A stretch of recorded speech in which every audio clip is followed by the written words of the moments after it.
နောက်တစ်ခုကကျွန်တော်လေ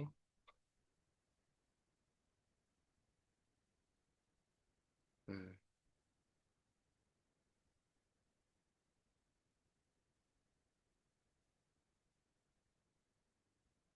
အဲ့နော်ကျွန်တော်ခဏကြည့်ပြီမယ်ဥစ္စာတွေကပြဖို့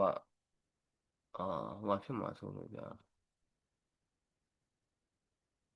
liquidity ရနေရတယ် H1 ကစစ်ချိလိုက်လို့လေတကောင်ဟိုဖြစ်နေတာဒီနေ့မှာ side way ပြေးနေအောင်ဟုတ်ရော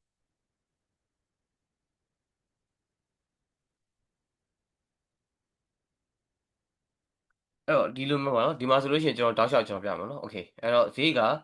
ကျတယ်ကျွန်တော်ပြန်တက်တယ်ပြန်ကျကျွန်တော်ပြန်တက်ရောတက်လာโอเคနော်အဲ့တော့ကျွန်တော်ဒီမှာဘာဖြစ်လဲဆိုရင် market ဒီ structure shift တယ်โอเคအဲ့တော့ကျွန်တော်ကရေလိုပဲရောက်မလို့ပါလीโอเคနော်အဲ့တော့ကြည့်အောင်ဗျာအဲ့တော့ဒီကိုကျွန်တော်တို့က swing ကိုကျွန်တော်တိုင်းကြည့်လိုက်တယ်ပေါ့နော်ဒီ height နဲ့ဒီဟာနဲ့ဒီ height ပေါ့နော်ဒီ height နော်ဒါနဲ့ဒီ height ကိုကျွန်တော်တိုင်းတယ်โอเคအဲ့တော့ဒီအောင်ကျွန်တော်တို့မရှိတယ်0.5ရဲ့အပေါ်မှာ first pullback လေးကိုကျွန်တော်ကမြင်နေရပြီ right โอเคဒီလိုနေ့ fast food ဘက်ကိုလာပြီးတော့ထိတယ်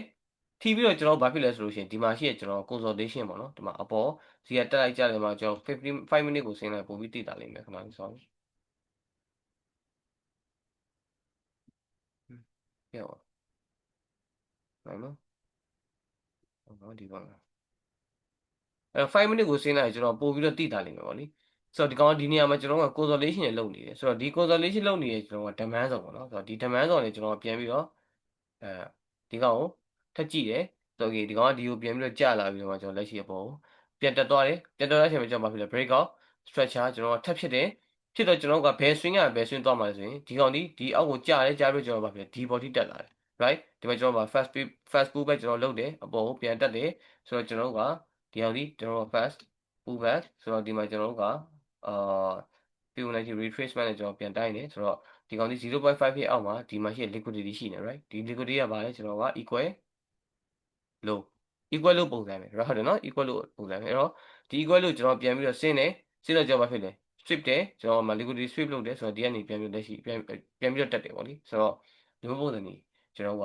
ရှိတယ်ဒီမှာဆိုလို့ရှိရင်တော့ဒါ0.5ကိုပဲကျွန်တော်0.5နားတော့မရောက်ဘူးเนาะပြန်တက်သွားတဲ့ trend တွေလည်းရှိရယ်0.5ကို5အောက်ထိရောက်ပြီးကျွန်တော်ကဒီပြတ်တက်သွားတဲ့ဒါ trend တွေလည်းကျွန်တော်မှရှိတယ်ဟုတ်ပြီနော်အဲ့တော့ကျွန်တော်တို့ကအဲ့ကြောင့်ကျွန်တော်တို့ကအမြဲတမ်း entry ကတော့ရနေမှာမဟုတ်ဘူးဟုတ်ပြီနော်ကျွန်တော်တို့ market ကြီးရဲ့အချိန်မျိုးတွေဥပမာဆိုတော့ကျွန်တော်ဆိုရင်ဘယ်ချိန်ကြီးလဲဆိုရင် market ကျွန်တော်နေ့လေကျွန်တော်ဒီဟိုပါဘောနော်မြန်မာအချိန်နဲ့ဆိုရင် maybe ကျွန်တော်တို့တနာရီကနေပြီးတော့ကျွန်တော်3နာရီ4နာရီလောက်ထိတော့ကျွန်တော်နည်းနည်းရှာတယ်ပေါ့လေဒီဘယ် entry ကဘယ်လိုမျိုးသွားမလဲကျွန်တော်စဉ်းစားတယ်ပေါ့နော်တေချာလေးစဉ်းစားတယ်ပေါ့လေ entry ဝင်ကမှကျွန်တော်တော်တော်လေးစဉ်းစားတယ်မှာပါတယ်စဉ်းစားတယ်ဖြစ်နိုင်လားဒီလိုမျိုးပေါ့နော်ပြန်ပြီးစဉ်းစားရင်းနဲ့ okay ဖြစ်နိုင်တယ်ဆိုရင်ကျွန်တော် setup ဒီပညာကျွန်တော်တစ်ခါတည်းထားရတယ်ပေါ့နော်ဆိုတော့ entry မရဝင်ချင်းကိုကျွန်တော်အာတခါကျလည်းထိုင်ကြည့်ရင်လည်းကြည့်နေတယ်မကြည့်ရင်လည်းမကြည့်ဘူးနော်လည်းလွတ်ထားရင်လွတ်ထားတယ်ပေါ့နော်ရောက်တဲ့အခါမျိုးကြောင်းတော့ကျွန်တော်ကအဲ့ confirmation ကိုတေချာကြည့်တာပေါ့နော်အဲ့ခါကျရင်တော့ confirmation ကြည့်ရဲ့အချိန်ဆိုရင်တော့ maybe ကျွန်တော်တို့ maybe ဟိုလောက်ဖြစ်မှာပေါ့entry ဝင်ပြီးရဲ့အချိန်ဆိုရင်တော့ကျွန်တော်9 နာရီကျော်လောက်လည်းဖြစ်ရင်ဖြစ်ကောင်းဖြစ်မယ်ဒါမှမဟုတ်6နာရီလောက်ဖြစ်ရင်ဖြစ်မှာပေါ့နော်မသိဘူးအဲ့ပတ်ချလည်းပဲဒါမှမဟုတ်ရှင်ကျွန်တော်တခါရရင်9နာရီ10နာရီလောက်မှရရတာရှိတယ်အဲ့လိုမျိုးတခါကြည့်တယ်ပြီးလို့ရှိရင်ကျွန်တော်အာညတခါရောက်ရှိရင်17နာရီကျော်ဆိုလို့ရှိရင် entry နည်းနည်းရတယ်ပေါ့နော်ကျွန်တော်ဒီဘက်အချိန်ပေါ့နော်17နာရီကျော်ဆိုရင်အဲ့တော့ဟိုဟာမြန်မာအချိန်ဆိုလို့ရှိရင်လည်း17နာရီပေါ့နော်17နာရီကျော်ဆိုလို့ဆိုအဲ့အထိကျွန်တော် trade တယ်ပေါ့နော်entry တကယ်လို့မရှိတော့ရှင်တော့ကျွန်တော်ကနားရပေါ့လေအဲ့ဒါပဲအမြဲတမ်းကျွန်တော် trade မနေဘူးပေါ့နော်ကျွန်တော်အမြဲတမ်း trade မနေဘူးဆိုတော့ဟိုအမြဲတမ်းလဲကျွန်တော်တို့ကို market ကအရှင်းဆုံးပြောလို့ရှိရင်ပေးနေမှာမဟုတ်ဘူးเนาะကျွန်တော်တို့ဒီတိုင်းပဲဟောတင်မလားအမေနည်းနည်းလေးမင်းတို့နည်းနည်းလေးပေးလိုက်မယ်ဒီလိုမျိုးအထားပါเนาะ market ကျွန်တော်တို့စေနာရှိမှပေးတဲ့ထားပါဒီလိုမျိုးဖြစ်နေတာ okay ဆိုတော့ okay ဒါကျွန်တော် USD ကိုပါဦးနည်းတိုးလိုက်အောင်84ဘာလဲဆိုတော့เนาะ okay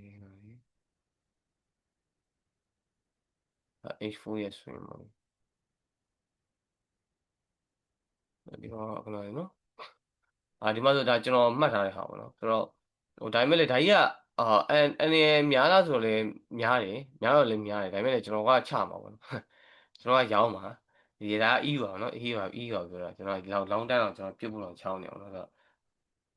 အဲ့လိုမျိုးပေါ့နော်ဖြစ်ရှင်လည်းဖြစ်မဖြစ်ရှင်လည်းမဖြစ်ဘူးနော်ကျွန်တော်မသိဘူးဒါပေမဲ့ကျွန်တော်တော့ရောင်းဖို့တော့ချောင်းနေရပဲအဲ့တော့အာအဓိကကျွန်တော်ဒီမှာပြောချင်တာကဘာလဲဆိုတော့ကျွန်တော်အနေနဲ့ကျွန်တော်ပြန်ပြီးတော့ market ကိုပြန်ပြီးတော့တေချာလေးကျွန်တော်ဒီပြန်ပြီးတော့ကြည့်ကြည့်အောင်ပေါ့နော်โอเค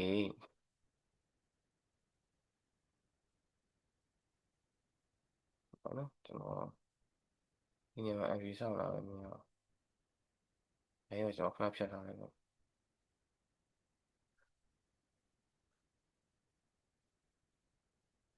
ဟုတ်ပြီနော်အဲ့တော့ကျွန်တော်တို့ဒီမှာဒါကအရန်ကြီးတော့ရှုပ်တယ်ပေါ့လေဒါကကျွန်တော် external ရောက်ကျွန်တော်ကပြန်ပြီးတော့ကြည့်တာပေါ့နော် external ရောက်ကျွန်တော်ကကြည့်တာโอเคအဲ့တော့ကျွန်တော်ဒီမှာကြည့်ကြည့်အောင်ဈေးကဟုတ်နော်ပြန်မယ်နော်ဘယ်လောက်ထိကျွန်တော်တို့မျက်စိရှုပ်အောင်လုပ်လဲဆိုတော့ကျွန်တော်ပြဈေးကတက်တယ်โอเคနော်ကျွန်တော်ကတက်လာတယ် right ကျတယ်နော်ဘယ်ထိပြန်တက်တယ်ဒီထိပြန်တက်တယ်နော်ကျတယ်ဒီထိပြန်တက်တယ်အောက်ကိုပြန်ကျတယ်အပေါ်ပြန်တက်တယ် right အဲ့မှာကျွန်တော်တို့ဘာဖြစ်လဲတစ်ခါနှစ်ခါ okay နော်အဲ့တော့ဒီနေရာမှာကျွန်တော်တို့ကဘာဖြစ်လို့ဆိုရင်ကျွန်တော်တို့ဒီမှာ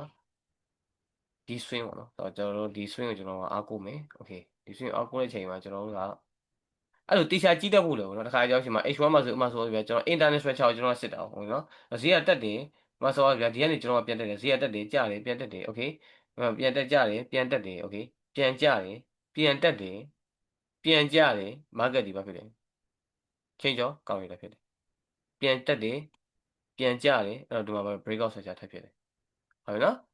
အဲ့တော့ဒီနေရာမှာကျွန်တော်တို့ကဘာဖြစ်လဲဆိုရင် entry ကြည့်လို့ရတယ်ဟုတ်ပြီနော်အဲ့တော့ကျွန်တော်ဒီမှာဈေးကြီးဒီမှာ Facebook ပဲရှိတယ်ဆိုတော့ဒီ Facebook ဘောက်ကိုပြန်ပြီးတော့ပြန်လာထောက်တယ်ထောက်ပြီးတော့ကျွန်တော်အောက်ကိုကြားတယ်ဒီပုံမှာကျွန်တော်ဘာလုပ်လဲကြည့်ကြည့်အောင်ဟုတ်နော်ဒီကောင်ကဒီနေရာကိုရောက်ပြီနော်ကျွန်တော်ဒီမှာ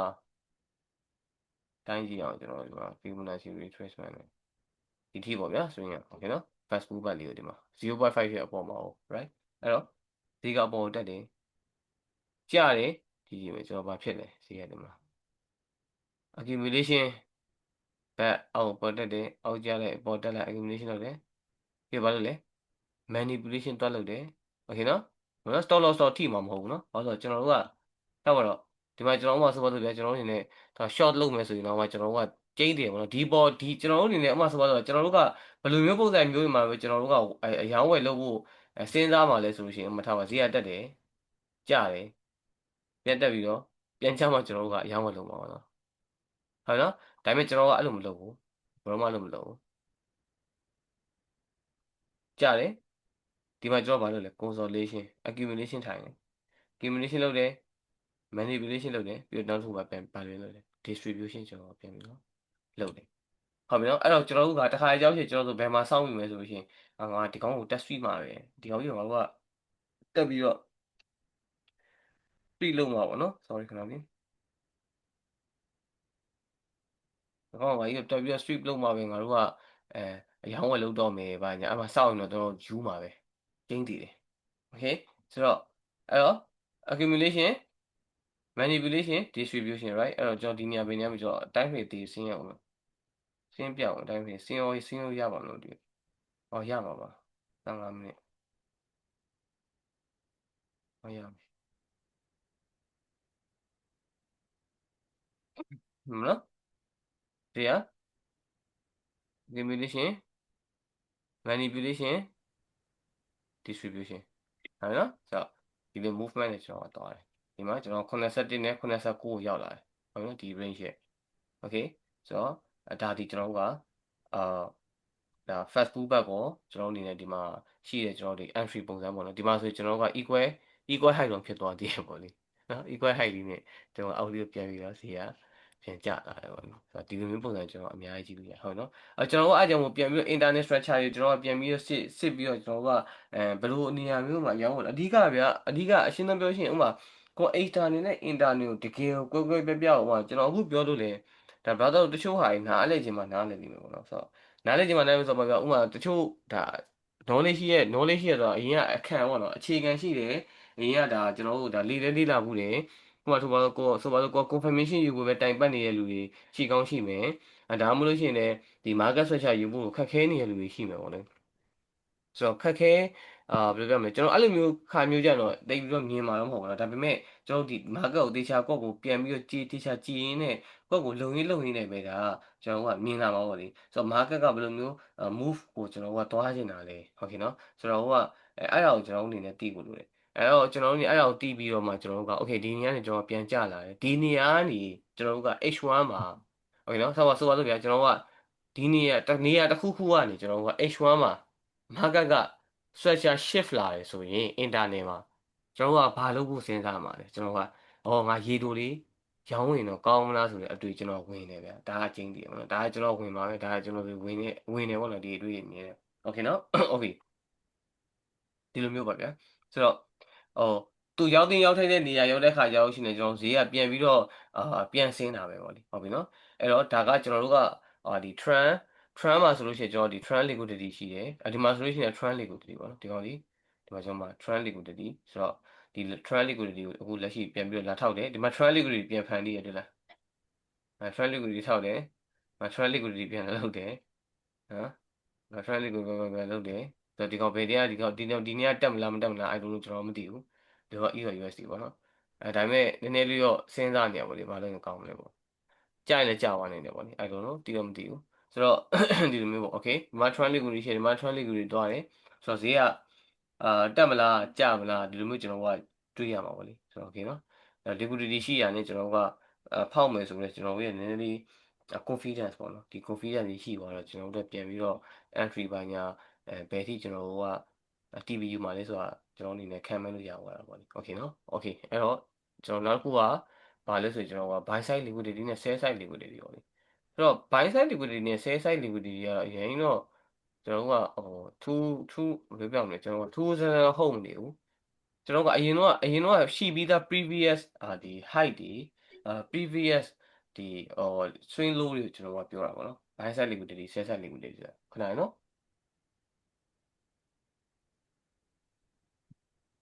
အဲ့တော့ကျွန်တော်တို့စဉ်းစားကြည့်အောင်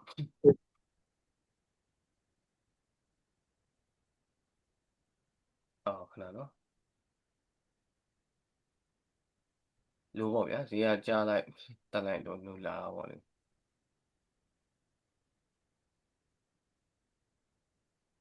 ထားပါတော့နော်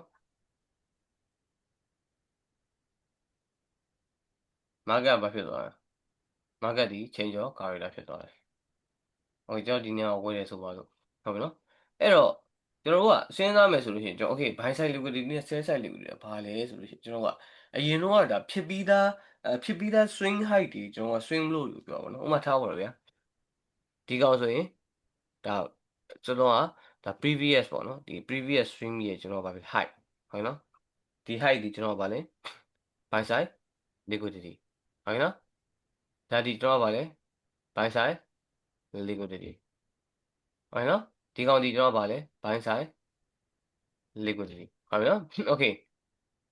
အဲ့တော့ကြည့်အောင်ဈေးကကျွန်တော်ဒီဘောကိုတက်လာတယ်ဒီဘောမရောက်သေးဘူးနော်ဒီဘောကျွန်တော်မရောက်သေးဘူးဈေးကပြန်ကျလာတယ်ဒီနေရာမှာကျွန်တော်ဈေးကထားပါတော့ကျွန်တော်ဝယ်မယ်လို့ကျွန်တော်ကြံနေပါလိအဲ့တော့သူ့ရဲ့ previous height ဒီကျွန်တော်တို့ကဘာဖြစ်သွားလဲဆိုထပ်ပြီးတော့ buy side liquidity ဖြစ်သွားတယ်ဟုတ်ပြီနော်အဲ့တော့ကျွန်တော်ဒီနေရာနေကျွန်တော်ကပြန်ပြီးတော့အပေါ်ကိုပြန်ပြီးတော့ဝယ်မယ်ဆိုရင်ဈေးကဘယ်လိုသွားမလဲဆိုရင် okay ဒီကောင်ဒီအပေါ်ကိုတက်တာနဲ့ကျွန်တော်ကဘာဖြစ်ဒီနှစ်ခုကိုကျွန်တော်ကဘာဖြစ်မယ်ဖောက်ဖို့အတွက်ရာခိုင်တော့များရဲဆိုတဲ့အနေထား okay အဲ့တော့ကျွန်တော်က TP ကိုကျွန်တော်လူမျိုးသွားထားလို့ရတယ်ဟုတ်ပြီနော်ဒီနေရာမထားပဲဒီနေရာလောက်ထိသွားရဒါပေမဲ့ risk တော့များရပါဘူး risk တာများရဆိုတာကကိုကအတီးခံနိုင်မှုလို့တော့ပေါ့နော်တခါကျဈေးကဒီပေါ်တက်ပြီးတော့မှအောက်ကိုဒီပေါ်တက်ပြီးဒီပေါ်မရောက်ဘဲနဲ့အောက်ကိုပြန်ကျပြီးတော့မှအဲ့ရပပနေနေလေးကိုနေပြီးတော့မှတည်ရမယ်ကျွန်တော်အပေါ်ကိုတက်သွားမျိုးရှိတယ်ဆိုတော့တီးခံနိုင်မှုတိုင်းတာပေါ်မူတည်ပြီးတော့သွားကြပါတော့ဆိုတော့ဒီကောင်ကြီးကျွန်တော်က buy side liquidity okay နော်အဲ့တော့ဒီ buy side liquidity ကိုကျွန်တော်တို့ကကြော်သွားပြီဆိုလို့ရှိရင်ကျွန်တော်တို့ကဘာဖြစ်မလဲဆိုလို့ရှိရင်ဈေးကဘာဖြစ်မလဲအောက်ကိုပြန်ပြီးတော့ reverse ပြန်ကျလာနိုင်ရဆိုတော့အခြေထားပဲ okay နော် okay ထားပါတော့ကျွန်တော်ကဒါ H4 ရဲ့ trend ပေါ့ဗျာ H4 ရဲ့ market structure ပေါ့ကြာတက်လိုက်ပေါ့โอเคနော်အဲ့တော့ကျွန်တော်ဒီမှာကြည့်တယ်shift တော့ဟုတ်ပြီနော်အဲ့တော့ကျွန်တော်အောက်ကိုပြန်ကျလာတဲ့အချိန်မှာဒီနေ့ကျွန်တော်မွေပြစ်လိုက်ပေါ့ဗျာโอเคပြန်ပြီးတော့ကျွန်တော်ကအပေါ်ကိုတက်သွားတယ်ကျွန်တော်ဘာ liquidity ရှိတယ်ဒီ buy side liquidity ဒီကောင်ကိုကျွန်တော်ဘာဖြစ်လဲဆိုရင်ဖောက်သွားတယ်โอเคဈေးကသူ internet ပေါ့နော် H4 ရဲ့ internet ကျွန်တော် H1 ကိုပြောင်းလဲတဲ့အချိန်မှာဘာဖြစ်လဲဆိုရင်ဈေးကဘာဖြစ်နေလဲ market structure shift နေ right ဆိုတော့အဲ့လို market အဲ့လိုမျိုးဒီ internet မှာ market က structure shift သွားတယ်ဆိုတဲ့ခါမျိုးမှာဒီမှာ change of character ပုံစံဖြစ်သွားတယ်ဆိုတဲ့ခါမျိုးကျွန်တော်ဘာဖြစ်လို့ရတယ်သိလဲကျွန်တော်တို့အနေနဲ့ပြန်ပြီးတော့အောက်ကိုရေတိုနဲ့ပြန်ပြီးတော့အနေငယ်ရောင်းလို့ရတယ်ဆိုတဲ့အနေထားပဲဗျာဥပမာဆိုတော့ကျွန်တော်ဒီနေရာကနေပြန်ပြီးတော့တက်လာမယ်ဆိုလို့ရှိရင်အောက်လေးကိုကျွန်တော်ပြန်ပြီးတော့ဘာဖြစ်လဲအနေငယ်ရေတိုလေးပြန်ပြီးရောင်းလို့ရဆိုတဲ့အရာမျိုးပေါ့ဟုတ်ပြီနော်အဲ့တော့ဒီမှာကျွန်တော် buy side liquidity ရှိတယ်ဒီမှာကျွန်တော် buy side liquidity ရှိတယ်ဟုတ်ပြီနော်အဲ့တော့ okay ဈေးကဒီပုံမှာရှိတဲ့ buy side liquidity တခုကိုကျွန်တော်ကရောက်ပြီဆိုရင်ဈေးကဘာလုံးနိုင်ကြီးရာခိုင်နှုန်းရှိလဲကျွန်တော်တို့ရာခိုင်နှုန်းရှိလဲမေးတာရာခိုင်နှုန်းများလဲကျွန်တော်မပြောဘူးเนาะပြန်ပြီးတော့အောက်ကို change of character တွေကျွန်တော်က internet မှာ change of character ပေးပြီးတော့အောက်ကိုပြန်ပြီးတော့ဆင်းလာနိုင်တဲ့အခါမျိုးတွေရှိတယ် right အဲ့တော့ကျွန်တော်တို့ကဘာဖြစ်လဲဆိုရင် H4 ရဲ့ H star နေမှာကျွန်တော်တို့က H star နေကိုကျွန်တော်ကြည့်ပြီးတော့ကျွန်တော်ကကြည့်တဲ့အချိန်မှာဒီကောင်ဒီကျွန်တော်တို့က buy side liquidity ကိုကျွန်တော်က sweep လုပ်ပြီးတော့သူ့ရဲ့ internet မှာကျွန်တော်ကဘာဖြစ်လဲ market ဒီ change of character ဖြစ်သွားတယ်ဆိုတဲ့အခါမျိုးကျွန်တော်တို့ကအနည်းငယ်လိုက်ပြီးတော့ရောင်းလို့ရတယ်ဆိုတဲ့အနေအထားမျိုးဒါပေမဲ့အရင်တော့ risk တော့များတယ်ကျွန်တော်တို့က market ကို against လုပ်ပြီးတော့သွားမှာဆိုတော့ဟုတ်ပြီနော်အဲ့တော့ကျွန်တော်အနေနဲ့အဲ့ဒါကိုသိွယ်ဒါပေမဲ့ကျွန်တော်ကဝင်တယ်ပေါ့နော်ကျွန်တော်တော့ချတယ်ဒါကျွန်တော်တော့ချတယ်ပေါ့နော်ဆိုတော့ကျွန်တော်ချတဲ့ order တွေပဲကျွန်တော်ပြပြပါမယ်ဆိုတော့ဒါကျွန်တော်တော့ဝင်တယ်ဆိုတော့ရှုံးလဲဝင်တယ်ပေါ့နော်ဒါကျွန်တော်တို့အရင်အဲ့လိုမျိုးပြပြရမလဲအရင် feeling တော့အများကြီးတော့ထားနေလို့မရဘူးပေါ့နော်အရင် feel နေလို့မရဘူးဆိုတော့ကျွန်တော်တို့အနေနဲ့ဝင်တော့ဝင်တယ်ပေါ့နော်ကျွန်တော်ဆိုဝင်တယ်ဆိုတော့ကျွန်တော်ဆိုလို့ရှိရင်အဲ့လိုမျိုးဝင်တဲ့အခါမျိုးရှိတယ် TB ထိတဲ့အခါမျိုးလည်းရှိတယ်ဒါ stop loss ထိတဲ့အခါမျိုးလည်းရှိတယ်အမြဲတော့100%တော့မှန်နေရမျိုးမဟုတ်ဘူးဟုတ်ပြီနော်အဲ့တော့ဈေးကကျွန်တော်ကရေတိုကျွန်တော်ပြန်ပြီးတော့ဒီအယောင်းလေးကျွန်တော်ပြန်ပြီးတော့ရတယ်အဲ့တော့ကျွန်တော်ဒီမှာတစ်ချောင်းပြန်ရမယ် right အဲ့ကျွန်တော်အောက်လေးကိုပြန်လဲဆင်းလာခင်ဗျကျွန်တော်ဒီမှာဘာဖြစ်လဲပြန်ပြီးတော့အပေါ်ကိုပြန်ဝယ်လို့ကျွန်တော်ရဟုတ်ပြီနော်ဒီမှာလေ market က change ရောက်ကြရတယ်ဖြစ်တယ်အောက်ကိုပြန်ကျတယ်ပေါ်ပြန်လိုက်တယ် breakout structure ဖြစ်တယ်ဆိုတော့ဒီ internet မှာကျွန်တော်တို့ကရေတိုလေးကျွန်တော်က short လုပ်မယ်ဆိုတော့ဒီအောက်ကိုကျွန်တော်ကရောက်အောက်ထိလဲကျွန်တော်ရောက်ကိုကျွန်တော်ရဲ့သတ်မှတ်ထားတဲ့ဓမ္မန်းစုံတွေပဲညာတွေတဲရောက်လဲရောက်ကျွန်တော်မလုပ်မယ်ဒီအာဒီကျွန်တော်ဆောင်းပြောတဲ့ဒီကျွန်တော်တို့ confirmation method တွေနဲ့ကျွန်တော်ကပြန်ပြီးတိုင်းတာမယ်ပြန် confirmation method တွေပြန်ပြီးတိုင်းတာတယ်လို့တဲ့အချိန်မှာကျွန်တော်ဘာဖြစ်လို့ဆိုကျွန်တော် confirmation ရပြီဆိုကျွန်တော်ဘာလုပ်မှာလဲကျွန်တော်လည်းအယောင်းဝယ်လုပ်တယ်ပေါ့လေဟုတ်ပြီနော်အဲ့အယောင်းဝယ်လုပ်တဲ့အခါမျိုးမှာကျွန်တော်က TP ကိုကျွန်တော်ပုံမှန်ထားလို့ရတယ်ဒီ swing high မှာကျွန်တော်ဘာလုပ်လို့ရလဲထားလို့ရတယ်ဆိုတော့ဒီ swing high ရဲ့အပေါ်မှာဒီကောင်လေးပေါ့နော်ဒီ previous high ကျွန်တော်ကဒီလိုလေးကတ်တိုးလေးရှိရဲဆိုလို့ရှိရင်ကျွန်တော်က TP လေးကိုကျွန်တော်ခိုးပြီးထားလို့ရပါတော့ TP လေးကိုကျွန်တော်ဒီလိုနည်းနည်းလေးတော့ TP လေးခိုးလို့ရမယ်ဆိုတော့ဒီလောက်ထိကျွန်တော်သွားပြီးတော့ယူလို့ရတယ်ပါဟုတ်ပြီနော်ကျွန်တော်ပထမယူမဲ့ TP ကလောက်ဆိုရင်ကျွန်တော်ဒီပုံမှာယူမဲ့ TP ကလောက်လေးကျွန်တော်ယူလို့ရသွားမယ်ဟုတ်ပြီနော်အဲ့တော့ time frame ကြီးတာဖြစ်တဲ့အတွက်ဒီပမာဏဆိုတော့လေကျွန်တော်တို့ကမရှိဘူးဆိုရင်တော့အခုလက်ရှိရွှေအကွာဟနဲ့ဆိုရင်ကျွန်တော်တို့က maybe ဘယ်လိုပြောမလဲကျွန်တော်တို့ခေါ်ဆိုမှဆိုတော့ကျွန်တော်တို့ပစ်10ပစ်ပေါ့နော်10ပစ်ဒါမှမဟုတ်ပစ်တည်ရပါပေါ့နော်အဲ့လိုပုံစံမျိုးသွားမှာပေါ့နော်ဆိုတော့အဲ့လောက်ဆိုရင်တော့ကျွန်တော်တို့က trade လို့ရှိရင်တော့မစိုးဘူးပေါ့နော်ဒီ TP ရရင်တော့ကျွန်တော်ကတော်တော်လေးကိုမြတ်တဲ့ထဲတော်တော်လေးမိုက်တဲ့ထဲမှာပါတယ်ပေါ့နော်အားကြောင့်မို့ TP နည်းနည်းပါးခိုးလို့ရမယ်ပေါ့လေဆိုတော့ကျွန်တော်တို့ကဒီလိုမျိုးဒီbuy side liquidity ကိုကျွန်တော်တို့ဒီအားဆိုကျွန်တော်က buy side liquidity ပေါ့နော်ဆိုတော့ဒီဘော sweep တယ်အောက်ကိုပြန်လာကြမယ်ကျွန်တော်ဘာဖြစ်လဲကျွန်တော်ကပြန်ပြီးတော့ buy လို့ရမယ်အဲ buy လို့ရှိရင်ကျွန်တော်ဘာဖြစ်မလဲဒီ liquidity ကိုကျွန်တော်ဘာဖြစ်လဲပြန်ပြီးတော့တက်မှာဖြစ်တဲ့အတွက်ဒီ liquidity ပြန်တက်မှာဖြစ်တဲ့ကျွန်တော် buy side liquidity ကိုကျွန်တော်ခေါ်တာပေါ့နော်ဆိုတော့ buy side liquidity okay ဒီကောင်ဒီဈေးဒီအပေါ်ကိုထုံးလို့ပြန်တက်တယ်ဆိုတော့ဒီကောင်ပြန်တက်တဲ့အချိန်မှာဒီကောင်ကဥပမာဆိုပါဆိုကျွန်တော်တို့ဒီထီလက်တက်ရင်တက်မယ်ဒါမှမဟုတ်လို့ရှိရင်ဒီပေါ်ထီလက်ကျွန်တော်ကဖောက်ရင်လည်းဖောက်သွားမယ်ကျွန်တော်မသိဘူးဒါပေမဲ့ကျွန်တော်ရဲ့ TP ကဒီမှာဒန်းအောင်ပေါ့လေဟုတ်ပြီနော်ဆိုတော့ဒီလိုမျိုးကျွန်တော်ကရှိတယ်โอเคဒါဒီကျွန်တော်ကဘာလဲဆိုလို့ရှိရင် buy side liquidity လို့ကျွန်တော်ခေါ်တယ်ပေါ့နော်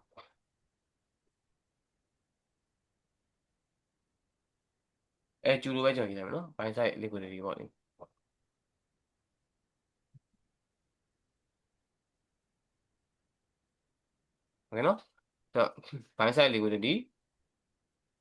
နောက်တစ်ခုကကျွန်တော်က sell side liquidity ပေါ့လေဆိုတော့ sell side ဒါနားလည်လားမသိဘူးနော် buy side liquidity ကိုလေနားလည်ပါပဲဟုတ်ရပါတယ်ဗ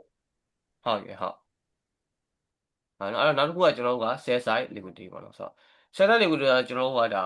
အယောင်အတွက်ကိုကျွန်တော်တို့ကပြန်ပြီးတော့ကြည့်အောင်ဥပမာထားပါတော့ကျွန်တော်တို့အနေနဲ့ဈေးကဒီဘက်တော့ဒီ previous ကျွန်တော်တို့ swing ပေါ့နော် previous swing ကကျွန်တော်လူမျိုးဖြစ်နေမယ်ဒါ A star နဲ့ပေါ့နော် A star swing ကျွန်တော်ကြည့်တဲ့အချိန်မှာလူမျိုးဖြစ်နေလိမ့်မယ်ဒါပေမဲ့ကျွန်တော်ကပြန်ပြီးတော့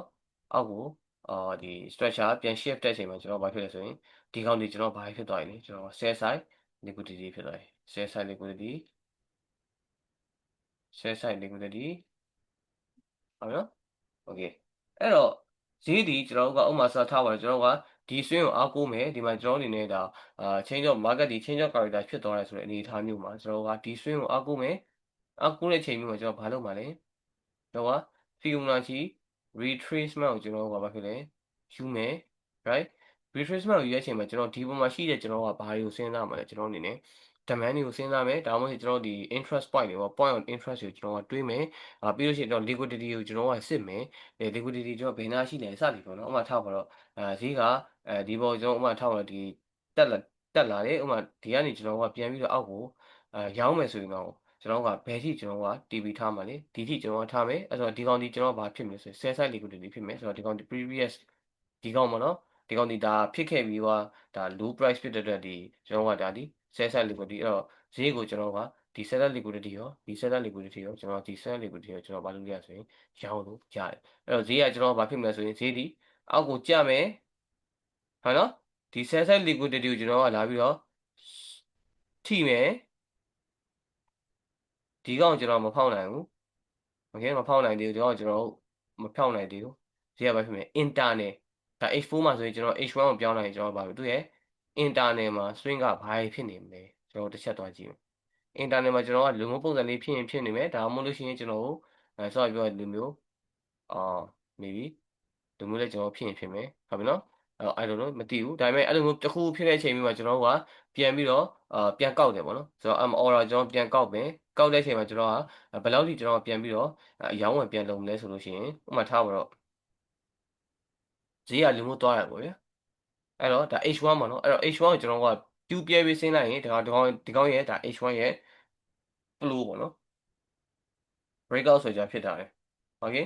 အဲ့တော့ကျွန်တော်ဒီစဉ်းစားတော့မှဒီ swing ကိုကျွန်တော်စဉ်းစားတော့ဒီ range ပေါ့နော်ဆိုတော့ဒီ range ကိုကျွန်တော်စဉ်းစားတဲ့အခါမျိုးမှာဈေးကကျွန်တော်ဒီမှာဆိုတော့ဒီနေရာတွေမှာကျွန်တော်တို့ကနည်းနည်းလေးဘယ်လိုပြောရမလဲဟိုဘယ်ဒီ POI ပေါ့နော်ဒီ POI နေရှိနေမယ်ဆိုတော့ဒီကနေကျွန်တော်ကပြန်ပြီးတော့ဝယ်မယ်ဆိုကျွန်တော်ကဘယ်ထိဝယ်မယ်လို့ကျွန်တော်တွေးလဲဆိုလို့ရှိရင်ဒါကျွန်တော်ဆိုလို့ရှိရင်ပေါ့နော် maybe အော်ဒီရဲ့ Fibonacci ရဲ့ retracement ရဲ့ကျွန်တော်တို့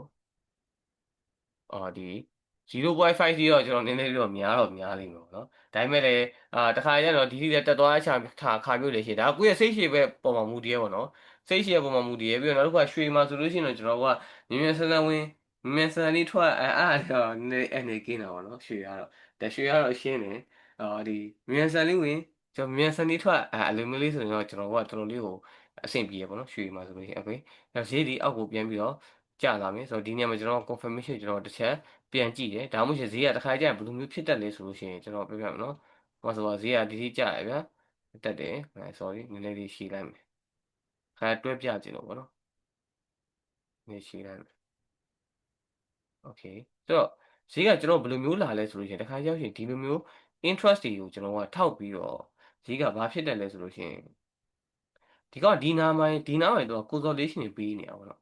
ဟာ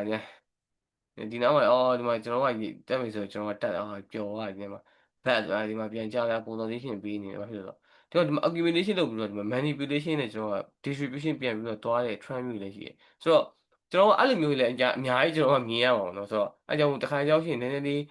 းကိုယ့်အနေနဲ့ဘာဖြစ်နိုင်မလဲဆိုတော့ကျွန်တော်နည်းနည်းလေးတွေးဖို့တော့လိုတယ်ပေါ့နော်ဒီလိုမျိုးအောက်ခြေမှာအရန်ကြီးများနေတယ်အဲ့လိုမျိုးပေါ့သူဒီ accumulation လုပ်တယ်ပြီးတော့ဒီအောက်ခြေမှာကျွန်တော်မှဥပမာ support ဆိုဗျာကျွန်တော်ကဒီအောက်ခြေမှာကျွန်တော်ဘာရှိမလဲဆိုလို့ရှိရင်ကျွန်တော်ဝယ်လူတွေရဲ့ဒီ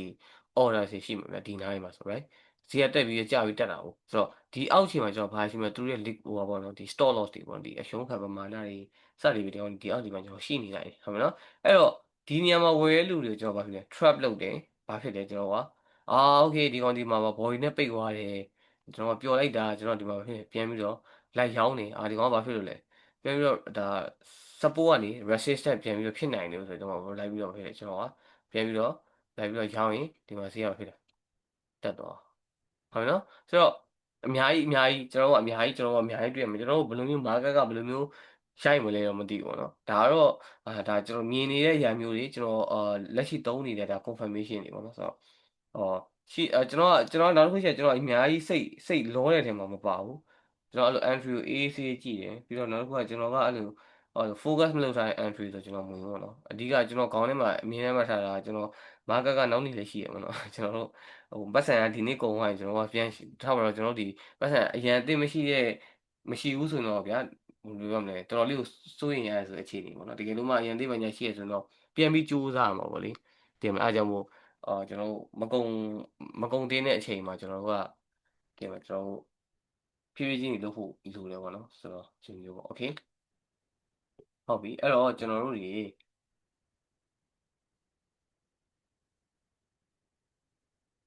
အဲ့တော့ကျွန်တော်တို့တွေကလူမျိုးနေရာမျိုးမှာကြည့်ပြီးကျွန်တော်က entry ကိုကျွန်တော်ဘာလို့ရလဲဆိုရေတိုလေးကျွန်တော်ဘာလဲလို့ရလဲကျွန်တော်ကဝယ်လို့ရမယ်ရောင်းလို့ရမယ်ဟုတ်ပြီနော်ဒါဒီကျွန်တော်က sell side liquidity နဲ့ buy side liquidity ကိုကျွန်တော်တို့ဘယ်လိုမျိုးအသုံးချပြီးတော့ရေတိုလေးလှုပ်ရှားလို့ရလဲဆိုတော့ကျွန်တော်ပြပြဒါပေမဲ့ကျွန်တော်ပြောတဲ့စကားအတိုင်းပဲ100%ဘယ်တော့မှမှန်မနေဘူးဟုတ်ပြီနော်အဲ့ဒါကိုသိဖို့လိုတယ် okay ရှိဖြစ်တဲ့အခါမျိုးတွေလည်းဖြစ်တယ်ဟုတ်ပြီနော်မဖြစ်ဘဲနဲ့ဟိုဖြစ်မျိုးသွားတဲ့ဟာမျိုးတွေရှိတယ်ဗျဒါပေမဲ့ internet မှာ market structure ကအဲ့လိုမျိုး change of character ဖြစ်သွားပြီဆိုလို့ရှိရင်တော့ဈေးကတော့ကျပါတယ်ဒါကတော့ possibility များပါတယ်ဟုတ်ပြီနော် okay အဲ့တော့ကျွန်တော်ဒီလိုမျိုးswing ဒီလိုမျိုး swing low တွေကိုကြည့်ပြီးတော့ကျွန်တော်ဘာလုပ်လဲဆိုရင်ဒီနေရာမှာကျွန်တော်ကဥပမာဆိုပါဒီမှာဆိုရင်ကျွန်တော်က sell side liquidity ဆိုရင်ကျွန်တော်က sweep လုပ်မယ် sell side liquidity ကိုကျွန်တော်ကကြပြီးဖောက်ပြီးဆိုရင်ကျွန်တော်ကဘာဖြစ်လဲ internet မှာကျွန်တော်ဘာဖြစ်နေလဲကြည့်မယ် market ကဟုတ်ပြီနော်အဲ့မှာကျွန်တော်ဒီရေတိုလေးကျွန်တော်ကဘာဖြစ်လဲဝယ်လို့ရမလားအဲကျွန်တော်ချောင်းနေပေါ့နော်ကျွန်တော်ချောင်းနေဆိုတော့ကျွန်တော်ဆိုရင် FA ကကျွန်တော်ဆိုဝယ်ဖြစ်တယ်ဒါဆိုအသေးစိတ်ပြန်ဆင်းလိုက်ရင်အများကြီးဖြစ်မှာပေါ့နော်ကန်တယ်တွေကပေါ့နော်ဒါပါဆိုတော့အာအဲ့တော့ကျွန်တော်တို့ဒီမှာအပေါ်ပြန်တက်တော့ကျွန်တော်ဒီမှာဗာထည့်ရတယ်ကျွန်တော်တို့အယောင် entry ထပ်ပြီးတော့ရတယ်ဟုတ်ပြီနော်ဒီနေရာမှာကျွန်တော်လည်းအယောင် entry ထည့်ရတယ်အဲ့တော့ဒီမှာရောက်မယ်ဆိုကျွန်တော် stop ကျွန်တော်ရဲ့ TP ကိုဒီမှာကျွန်တော်ကထားရတယ်ဘာလို့လဲဆိုတော့သူဒီ set side liquidity ဖြစ်မယ်အဲ့တော့ဒီကောင်နဲ့ကဲ့ရဲ့ set side liquidity ဒီနေရာအဲ့တော့ကျွန်တော်ကဘာလုပ်ရမလဲ TP ခိုးလို့ရတယ်ဟုတ်ပြီနော် okay အဲ့တော့ဒါက set side liquidity နဲ့ဒါ buy side liquidity ရဲ့အာကျွန်တော်တို့ကအတုံးချလို့ရမယ့်နေရာမျိုးတွေပုံစံမျိုးတွေပါလေဆိုတော့နားရတာမသိဘူး နားလဲပါဗျokay ဆိုတော့ကျွန်တော်တို့အဲ့တော့ bind side ရယ် sell side ရယ်ပြီးပြီ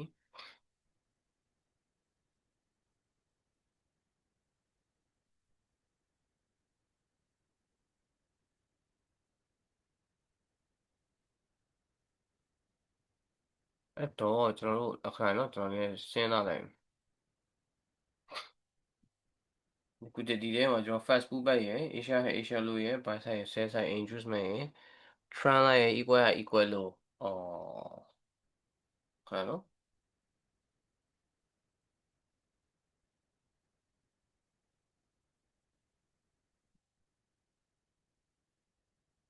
okay ဆိုတော့ကျွန်တော်တို့တွေအဲ့တော့ဆိုတော့ကျွန်တော်တို့ကဒါ liquidity တော့နည်းနည်းတော့စုံသွားပြီပေါ့လေစုံလိုက်ဆိုတာကကျွန်တော်တို့ဘယ်လိုပြောမလဲဟိုလိုအပ်တဲ့ဟာလေးတွေကျွန်တော်ရှိသေးရပါတော့လိုအပ်တဲ့ဟာလေးတွေရှိသေးတယ်ဒါပေမဲ့ဒီနေ့ကနည်းနည်းလေး equal low တွေရော equal height တွေရောဒါ buy side တွေရော sell side တွေရောကျွန်တော်တို့ဒီအာနောက်တစ်ခုကဒီ trend line ပေါ့နော် trend line တွေရောပါတယ်ဒီနေ့ကျွန်တော်တင်တာနည်းနည်းလေးဒီကိုဒီကနည်းများရယ်ပေါ့နော်ဆိုတော့ okay ခဏနော်ကျွန်တော်ဗာ liquidity ဘာဖြစ်ရင်ဒီပြင်လေဘာလို့အရင်ရှုပ်အောင်မဆိုဘောနော် liquidity ကอืม liquidity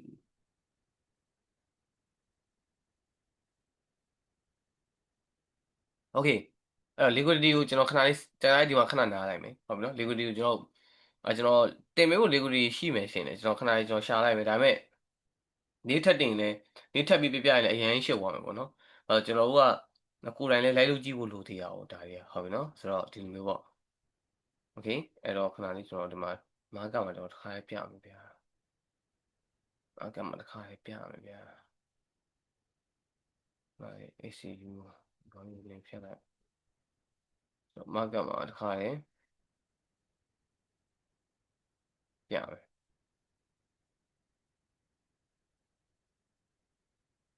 okay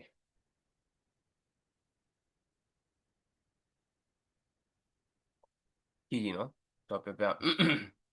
ဈေးက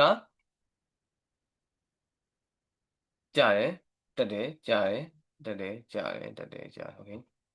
အဲ့တော့ဒီကောင်ရဲ့ swing ဒီကျွန်တော်ဘာဖြစ်မလဲ buy side liquidity ဖြစ်မယ် okay ဟုတ်ပြီနော်ဒီမှာလည်းကျွန်တော်ဘာဖြစ်မလဲ buy side liquidity ဖြစ်မယ်ဘာဖြစ်လို့လဲကျတယ်တက်တယ်ပြန်ကျတယ် breakout ဆိုကြဒီမှာဖြစ်တယ်ပြန်တက်တယ်ပြန်ကျတယ်ဟုတ်နော် buy side liquidity ဖြစ်မယ် okay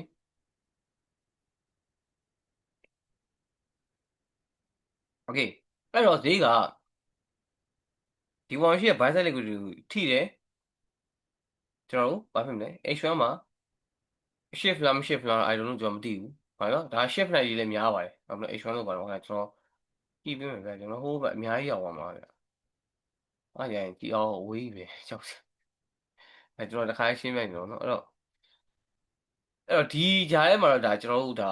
H1 မှာတော့ကျွန်တော်ဒီ market ဒီ special shift မှာပေါ့နော်မလေးဈေးကတက်တယ်ကျတယ်ပြန်တက်တယ်ဆိုတော့ပြန်ကျတော့ဒီကောင်ဒီ shift မှာပေါ့နော်ဆိုတော့ okay shift တော့ကျွန်တော်ဘာဖြစ်လဲရေတိုလေးလိုက်ပြီးတော့ရောင်းလို့ရတယ်ဘယ်ထိလဲဒီ swing ရဲ့ 0.5 ရဲ့အောက်ခြေနားလို့ကျွန်တော်လိုက်ပြီးတော့ဒီမှာရေတိုလိုက်ရောင်းလို့ရတယ်ဟာနော် okay ဆိုတော့ဒီနေရာရောက်တော့ကျွန်တော်ဘာလုပ်လို့ရလဲကျွန်တော်လိုက်ပြီးတော့ပေါ့လိုက်ဝင်လို့ရတယ်ဘယ်ထိကျွန်တော် TP ထားလို့ရလဲဒီထိလည်းထားလို့ရတယ်ဒါမှမဟုတ်ရှင်ကျွန်တော်ရဲ့ဒီအပေါ်မှာရှိတဲ့ buy side liquidity ရပါမှာလေဒီပေါ်နော်ကျွန်တော်ဒီထိလည်း stop တော့ထားလို့ရတယ်ဟုတ်နော်အဲ့တော့ဒီပေါ်ရောက်တယ်ဒီမှာရှိတဲ့ buy side liquidity ကို swap လဲကျွန်တော်ထိတယ်ဘာပြန်ဖြစ်လဲဈေးကဘာပြန်ဖြစ်လဲပြန်ကျ okay ပြီးတော့ပြန်ကြပြီးတော့ကျွန်တော်တို့အောက်ထိတော့မကြဘူးဘယ်ထိအပေါ်ပြန်ပြီးတော့အပေါ်ပြန်တက်သွားတယ်ဟုတ်ပြီနော်ဒီမှာကြီးကျွန်တော်ပြမယ်ဈေးကတက်တယ်ဒီမှာ high ကျတယ်အပေါ်ပြန်တက်တယ်ဒီမှာကျွန်တော်ကဒီမှာ liquidity တစ်ခုရှိ okay ဒီ liquidity ကိုကျွန်တော်ပြန် sweep တယ်ဆိုတော့ sweep ပြီးတော့မှကျွန်တော်အောက်ကိုပြန်ပြီးတော့ဆင်းလာတယ် okay နော်အဲ့တော့အဓိကကျွန်တော်တို့ကဓာတွေပေါ့နော်အဓိကအဲ့အရာတွေကနည်းနည်းလေးကျွန်တော်တို့ကအများကြီးတော့မစင်းစားနဲ့ပေါ့နော်ဘာလို့ဆိုတော့အဲ့ဒါကြောင့်နည်းနည်းလေးများတယ်ပေါ့လေများတယ်ဆိုတာကျွန်တော်တို့ကဒီ internet ပေါ့နော်ဒီ internet structure လောက်လေးတာ structure ထဲမှာနေကျွန်တော်တို့က order ရှာလို့ရတဲ့အနေထားပေါ့နော်ဆိုတော့ဒီလိုမျိုးကျွန်တော်တို့ကဒီ budget liquidity sweep လုပ်တဲ့အခါမျိုးကျွန်တော်တို့ကပြန် reversal ပြန်လိုက်ကောက်တာတော့နည်းနည်းလေးတော့ဘယ်လိုပြောမလဲအနေတော့များတယ်ပေါ့နော်အနေများတယ်ဆိုတော့ကျွန်တော်တို့ကတေချာနားမလည်လို့ရှိရင်နည်းနည်းလေးတော့ပို့ပြီးတော့ဘယ်လိုပြောမလဲရှုပ်ထွေးသွားနိုင်တယ်ပေါ့လေဆိုတော့ဒီလိုမျိုးပေါ့နော်ဆိုတော့ okay အဲ့တော့TP ကိုကျွန်တော်မှတ်လို့ရတာကိုကျွန်တော်ပြောချင်တာပေါ့နော် TP ကိုကျွန်တော်ဘယ်လိုမျိုးမှတ်လို့ရမလဲဘယ်လိုမျိုးကျွန်တော်က TP ကိုကျွန်တော်အနေနဲ့ဘယ်လိုကြည့်လို့ရမလဲဆိုတဲ့အနေအထားကိုကျွန်တော်ပြောချင်တာဟုတ်ပြီနော် okay အဲ့တော့ထပ်ပြီးတော့ကြည့်အောင်ကျွန်တော်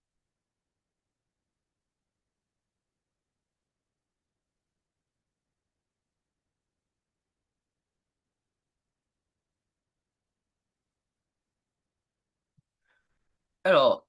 ဒီမှာဆိုရင်ကျွန်တော်တို့က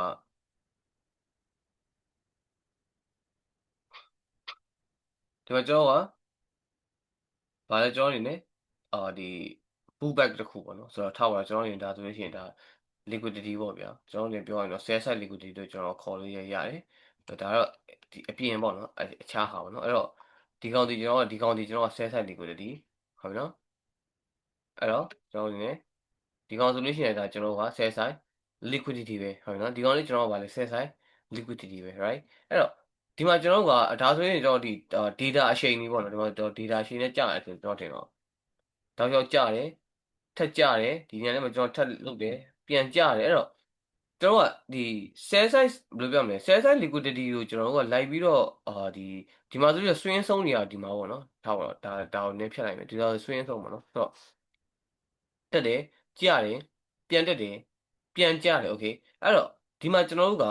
ဒီ swing ဆုံးရှိမယ်ဒီမှာကျွန်တော်က swing ဆုံးရှိမယ်ဒါကိုကျွန်တော်က sell size liquidity ကျွန်တော်တတ်မှတ်မယ် okay အဲ့တော့ဒီ sell size liquidity ကိုကျွန်တော်တို့က sweep လုပ်ဒီ ကျပြီးတော့အပေါ်ကိုပြန်တက်ထိုင်နေကျွန်တော်ကပြန်တက်လာမတက်လာကျွန်တော်အများကြီးသိကြနေမှာမဟုတ်ဘူးဘာလို့ဆိုတော့အဲ့ဒီအချိန်မှာကျွန်တော် data movement တွေကဘယ်လောက်ထိကြမ်းမလဲပေါ့လေတခါကျလို့ရှိရင်ကျွန်တော်အားကြောင့်ပြောမှာ data တွေကကျွန်တော်ရဲ့ခါကြောင့်ရ tram တွေကိုကျွန်တော်ပြောင်းပြန်လုပ်သွားနိုင်ရေးအများကြီးရှိရမှာလို့ချုပ်ပါဆိုရင်ဒီကျွန်တော်တို့တက်တော့မဲ့အနေအထားမျိုးကနေကျွန်တော်ပြန်ပြီးတော့ဒုံးနဲ့ကြာသွားတာမျိုးလို့ကြာတော့မဲ့အနေအထားမျိုးကျွန်တော်ဒုံးနဲ့ပြန်တက်သွားတာမျိုးပေါ့နော်ဆိုတော့ကျွန်တော်အနေနဲ့ကဒီလိုမျိုးကျွန်တော်တို့အနေနဲ့ sweep လုပ်တိုင်းကိုကျွန်တော်ကဒါကအပေါ်ပြန်တက်မယ်ဆိုတဲ့လက္ခဏာမျိုးမဟုတ်ဘူးဘာလို့လဲဆိုတော့ဒါကျွန်တော်တို့ကအဲ့လိုမျိုးလုပ်တိုင်းလိုက်ပြီးတော့အောက်ကနေပြီးတော့ against line လုပ်နေမှာဆိုလို့ပေါ့နော်ဒါကျွန်တော်ကကြိုးပြီးပြပြတာဆိုတော့ဒီနေရာကိုကျွန်တော်တို့က sweep လုပ်တယ်ဒါပေမဲ့ပြန်ပြီးတော့ဘာဖြစ်လဲအပေါ် reverse တက်လာ no မတက်ဘူးဘယ်ထိကျွန်တော်ပြန်ဆင်းလဲဒီမှာရှိတယ် cell site တွေပြီးလို့ကျွန်တော်ကပြန်ပြီးတော့ sweep လုပ်တယ်အဲ့တော့ကျွန်တော်ကဒီမှာ internal ကိုကျွန်တော်ကပြန်ပြီးတော့ဘာဖြစ်လဲပြန်ပြီးတော့ chain ပြီးတော့မှကိုကဝင်တင်လားမဝင်တင်လားကိုကိုပြန်ပြီးတော့စဉ်းစားဟုတ်ပြီနော်ဒီလိုမျိုးပေါ့လေ okay အဲ့တော့ဟိုအမြဲတမ်းကြီးတော့လည်းလိုက်ပြီးတော့တင်မလားလို့ sweep လုပ်တိုင်းငါလက်ရောင်းမယ်လို့အဲ့လိုမလုပ်နဲ့ပေါ့နော်ဘာလို့ကျွန်တော်လည်းရင်တော့ဒီ IC concept တွေပဲねကျွန်တော်လေ့လာတော့ကလည်းအဲ့လိုမျိုးပေါ့နော်ကျွန်တော်ဖြစ်ဖူးတယ်ပေါ့နော်အဲ့ဒီ swing height တွေကိုကျွန်တော်က sweep လုပ်ပြီးတော့ sweep လုပ်လိုက်တယ်ကျွန်တော်ကလိုက်ရောင်းတာပေါ့နော်အဲ့လို sweep ဖြစ်တိုင်းလိုက်ရောင်းတာကြီးကနည်းနည်းဆိုးတယ်ပေါ့နော်အဲ့တော့ဘယ်လိုမျိုးလဲဆိုတော့ဥပမာထားပါတော့ကျွန်တော်က H1 မှာဈေးကလို့တက်နေတာပေါ့နော်โอเคဘာဖြစ်လဲဆိုတော့ okay ဒီဘော sweep လုပ်တယ်ဘတ်ဆိုပြီးတော့ဩလုတ်ဖြစ်တာနဲ့ဖြစ်သွားတယ်ကျွန်တော်ဘာဆင်းပြီလဲအောက်က lower type ဆိုကျွန်တော် YouTube video တမားတွေကိုကျွန်တော်ဆိုတော့YouTube video တမားတွေဆိုတော့ဒီဘဲတွေလည်းအဲ့တိုင်းပဲကျွန်တော်ပြောတာပေါ့နော်ဆို okay ဈေးကတက်တယ်ကြားတယ်ပြန်တက်တယ်ဒီဘော sweep တွေရောဘာဖြစ် liquidity sweep stop loss ပေါ့နော် sell side liquidity okay H4 မှာကျွန်တော်က sweep သွားတဲ့အချိန်မှာ F50 ကျွန်တော်ကဆင်းပေါ့လေသူတို့က confirmation F50 ချင်းကြည့်ပါညာ F50 ဆင်းတော့သူတို့ပြောလို့ confirmation နဲ့ shift တော့okay လိုက်ရောင်းတယ်နော်ပြောတော့ပထမတစ်ခါတော့မြတ်တာပေါ့လေဆိုတော့ bad ဆိုကျွန်တော်နည်းနည်းအောက်ဒီနေ့ကြာပျော်တာပေါ့ဗျာအဲတော့လည်းဘာညာပြီးလည်းအဲ့လိုမျိုးယုံကြည်ချက်တွေဘယ်ထိရောင်းလဲဆိုတော့ဗျာနည်းနည်းပေါ့နော်အများကြီးတော့မဟုတ်ဘူးပေါ့နော်ဒါပေမဲ့သူတို့ကလည်းဘယ်လိုပြပြမလဲဆိုတော့သူတို့ကလည်း TP ကိုဘယ်လောက်ထိ user သူတို့ကမပြောပြဘူးအဲ့ဒါနည်းနည်းတော့စိုးတယ်ဆိုတော့အဲ့လိုမျိုးပါနော်အဲ့တော့ကျွန်တော်တို့ဒီမှာဆိုလို့ရှိရင်ပြန်ပြီးတော့ဒီ strategy shift ဆိုင်ကျွန်တော်လိုက်ပြီးတော့ရောင်းခဲ့ဘူးတယ်ပေါ့နော်ဆိုတော့ပထမတစ်ခါတော့မြတ်တာပေါ့လေဒါပေမဲ့ဘာဖြစ်လို့လဲဆိုတော့ကြာတော့မဖြစ်နိုင်ဘူးမဖြစ်နိုင်ဘူးပေါ့နော်ဒါကြီးကမဖြစ်နိုင်ဘူးအဲ့တော့ sweep တိုင်းနဲ့ကျွန်တော်လိုက်ပြီးတော့အောက်ကိုကြာနေရတော့မဟုတ်ဘူးဒါဘယ်သူမှကျွန်တော်စော်ကားမှာမဟုတ်နော်ဒါပေမဲ့ဒီ strategy မျိုးသုံးတဲ့လူတွေရှိကောင်းရှိမယ်ဒါပေမဲ့သူတို့ကလည်းသူတို့ရဲ့ဒီဘယ်လိုပြောမလဲကျွန်တော်သူတို့ဒါပေးတဲ့ turning point ပေါ့နော်ဆိုတော့ market ရဲ့ turning point ကိုသူတို့ကိုယ်တိုင်နားလေလို့သူတို့က trade ကြတယ်ဗျာဟုတ်ပြီနော်အဲ့တော့ကိုကနားမလဲတည်ရင်မလုံးနဲ့ပေါ့နော်ဘာလို့ဆိုတော့ဒါကမရှိသမဲ့ကျွန်တော်တို့ဆိုစတော့ဆိုနားမလဲဘူးနားမလဲတော့ဘာဖြစ်လဲဆိုတော့လူမျိုးကြီး sweep တိုင်းကျွန်တော် in ဒီပြန်ပြီးတော့ဒီ lower time frame ပြန်ဆင်းပေါ့လေအဲ့မှာကျွန်တော် market ဆိုရ shift ပြန်ကြည့်ပြီးရောင်းတာပေါ့လေတည်မလားအဲ့တော့ပြီးတော့ဘာဖြစ်လဲဆိုတော့ကျွန်တော်တို့အမှစက်မုံတွေတုံးတာပေါ့အဲ့လိုမျိုးစီရှိတယ်ဆိုတော့ဟိုအဓိကဘာလဲဆိုတော့ကျွန်တော်တို့ကအာကိုယ့်ရဲ့ဘယ်လိုပြောမလဲmarket ရဲ့ turning point ကိုကျွန်တော်နားမလည်သေးတဲ့အချိန်မှာကျွန်တော်ဘာမှသွားပြီးတော့အဲသွားပြီးတော့ market ကို against သွားလို့မရဘူးပေါ့နော်လုံးကြည့်လို့မရဘူးပေါ့နော် okay အဲ့တော့ဈေးကဒီလိုမျိုးသွားနေတဲ့အချိန်မှာ okay ပြန်တော့ကျလာပါပဲလေဒီနေ့မှာကျွန်တော် consolidation လုပ်ပြီးတော့ဈေးကပဲဖုံးကိုပြန်တက်သွားတဲ့အခါမျိုးရှိတယ် right အဲ့လိုပြန်တက်သွားတဲ့အခါမျိုးတွေမှာပြီးမှတော့ကျွန်တော်ဘာဖြစ်ပြန်ပြီးတော့အောက်ကိုပြန်ကျလာတာမျိုးမရှိနိုင်ဘူး yes ရှိနိုင်တယ်အဲ့လိုမျိုးနေရာမျိုးကိုကျွန်တော်ကစောင့်ရမှာ okay နော် အဲ့လိုမျိုးနေရာမျိုးကိုကျွန်တော်ဘာဖြစ်လဲဆိုရင်တေချာလေးကိုကျွန်တော်စောင့်ကြည့်တဲ့နေရာမှာပါတယ်ဗောနော်အဲ့တော့ sweep တယ်ဒီနေရာမှာကျွန်တော်ဘာဖြစ်လဲ consolidation လာလုပ်တယ်အဲ့ကျွန်တော်ဘာဖြစ်လဲပြန်ပြီးတော့တက်သွားတယ် okay အဲ့တော့ဒီမှာကျွန်တော် stream တစ်ခုကျွန်တော်ကရှိနေပြီဟုတ်ပြီနော်ကျွန်တော်ဒီနေရာမှာဘာဖြစ်လဲ buy လို့ရပြီဒီပေါ်ကျွန်တော်တက်မယ်ဒီမှာရှိတဲ့ previous ရဲ့ဒီမှာ previous ရဲ့ဒီပေါ့နော်ဒီ high ပေါ့နော်မဆိုဒီကတော့တက်တာပေါ့ဗျာမဆိုဒီနေရာကျွန်တော်အကျပေါ့ဗျာ previous ရဲ့ကျွန်တော်ကမဆိုတော့အဲ့လိုမျိုးတော့မှာဗျာဒီကဟုတ်ကဲ့နော် တော့ထားပါမယ်စားပါတော့အဲ့တော့ previous ရဲ့ကျွန်တော်ကဒီမှာဒီအပေါ်မှာလည်းကျွန်တော်ကဗာလဲဆိုရင်ဒီ liquidity ကပေါ့နော်ဒီကောင်ကိုကျွန်တော်က sweep ထားရပဲဆိုပါစို့ဗျာဥပမာဆိုဒီ high ကိုကျွန်တော်ကအပေါ် sweep ထားတယ် sweep ပြီးတော့မှ okay နော်ကြည့်ပြီနော်ကျွန်တော်က sweep ပြီးတော့မှကျွန်တော်တို့ကဒီ internet ကိုကျွန်တော်ပြန်ဆင်းတဲ့အချိန်မှာသူဒီ internet ထဲမှာကျွန်တော်ဆော့ပြောလူမျိုးပုံစံမျိုးနေကျွန်တော် market က run နေလိမ့်မယ်ဆိုတော့ဈေးကတက်ပြီးတော့ကျတယ် ဒီပုံကကျွန်တော်ဘာဖြစ်လဲ consolidation လုပ်ပြီးတော့မှပြန်ပြီးတော့အပေါ်လေးကိုတက်အောက်ကိုပြန်ကျအောက်ကိုပြန်ကျပြီးတော့မှဒီဘောကိုပြန်လာပြီးတော့မှကျွန်တော်အောက်ကိုပြန်သွားတဲ့အရာမျိုးလေကျွန်တော်ကမြင်ကောင်းမြင်ရလိမ့်မယ်ဟုတ်မလားအဲ့တော့ဒီနေရာမှာကျွန်တော်ဘယ်လိုမျိုးလိုက်လုပ်မှလဲဒါကတော့နည်းနည်းလေးကိုတော့အာအဓိကတော့နည်းနည်းလေးတော့တိဖို့လိုတယ်ဗောနော်လုံးသိရင်မလုံးသိရင်ဗောနော်လုံးသိဘူးဆိုလည်းမလုံးနဲ့ဘာလို့ဆိုတော့ဒီကောင်လွတ်သွားတဲ့ကျွန်တော်ကဘာမှစိတ်ပူစရာမရှိဘူးကျွန်တော်ဒီမှာဘာဖြစ်နေလဲမသိကျွန်တော်ရဲ့ဒီအောက်ခြေမှာရှိတယ်ဒါအရှင်းဆုံးပြောလို့ရှိရင်ကျွန်တော်ကဒီကနေပြီးတော့ကျွန်တော်ကဘာလုပ်လို့ရမလဲဆိုလို့ရှိရင်ပြန်ပြီးတော့ဝယ်လို့ရမယ်ဒီဟုတ်တယ်မလားဒီမှာလောလို့မလောနဲ့ဘာမှပြုရတယ်လွတ်သွားရင်လွတ်သွားပဲလေကျွန်တော်ဘာဖြစ်လဲလိုက်ပြီး against လောက်တာနေရင်စမ်းကြည့်ခြင်းတော့စမ်းကြည့်ပေါ့လေဒါတော့ကျွန်တော်တော့အားပေးရည်မပေးရည်ဆိုတာတဲ့ဒါကိုလုံးကြီးမှကိုသိမှာပေါ့နော်ကိုလုံးကြီးမှကိုခံစားမှကိုဘယ်လိုနားလေလဲဆိုတာကိုယ့်ကိုသိမှာပေါ့လေအားကြောင့်မို့ဆိုတော့လုံးကြီးအောင်ကျွန်တော်ဘာမှမပြောရင်ဘူးဒါပေမဲ့ဘေကနာတယောက်အနေနဲ့ဆိုတော့အဲ့လိုမျိုး live sweep တိုင်းတာကျွန်တော်လိုက်ပြီးတော့ရောင်းတာတွေဝယ်တာရောမလုပ်နဲ့ပေါ့နော်တေချာလေးတော့ကြည့်စီခြင်းနဲ့ဟုတ်ပြီနော်အဲ့တော့ကျွန်တော်က external ကလူမှုဖြစ်နေရဆိုရင်ကျွန်တော် internal ကိုကျွန်တော်ပြန်သွားကြည့်ရင် internal မှာကျွန်တော်တေချာရောကျွန်တော်က market ကဒီအောက်ကိုစေးနိုင်တဲ့ turning point ပေါ့နော်ဒီစေးနိုင်တဲ့ turning point တစ်ခုကိုကျွန်တော်ဖြစ်နေပြီလားကျွန်တော်တေချာစစ်ကြတယ် right အဲ့တော့အဲ့လိုမျိုးတေချာစစ်မှဒါကျွန်တော်ကဘာဖြစ်လဲဆိုလို့ရှိရင်ကျွန်တော်အနေနဲ့ဒီကောင်ဒီအောက်ကိုစေးနိုင်ကြီးများတယ်ဆိုတော့ကျွန်တော်ကအာ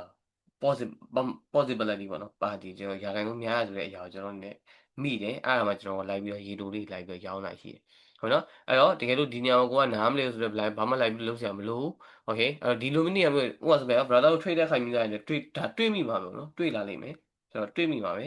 အဲ့လိုတွေ့တဲ့အခါမျိုးတွေကြာလို့ရှိရင်လည်းရှင်းသုံးပြောရှင် okay ဒီနေရာမှာငါလွတ်သွားတယ်ဒါကြီးလိုက်ပြီးတော့ကျွန်တော် feel လို့မရဘူးကျွန်တော်ကဒီနေရာမှာကျွန်တော် feel လိုက်ရင်ဒီနေရာလွတ်သွားမှာโอเคဒီနေရာကြီးကိုကျွန်တော်တို့ကသွားပြီးတော့feeling နဲ့သွားပါပြီပါညာသွား feeling ထားလိုက်ရင်ကျွန်တော်ဒီ entry လွတ်သွားလိုက်မယ်ကျွန်တော်သူဖြစ်ဘူးတယ်ပေါ့နော်ဒီ entry ကိုကျွန်တော်မဝင်ရလို့ main နဲ့တကယ်ဝယ်ရမယ့် entry လွတ်သွားတဲ့နေရာမျိုးရှိတယ်โอเคဆိုတော့လွတ်ချလိုက်ဘာမှမဖြစ်ဘူးကျွန်တော်တို့တေချာတဲ့ entry တစ်ခုကကျွန်တော်စောင့်နေမယ်ဗျာ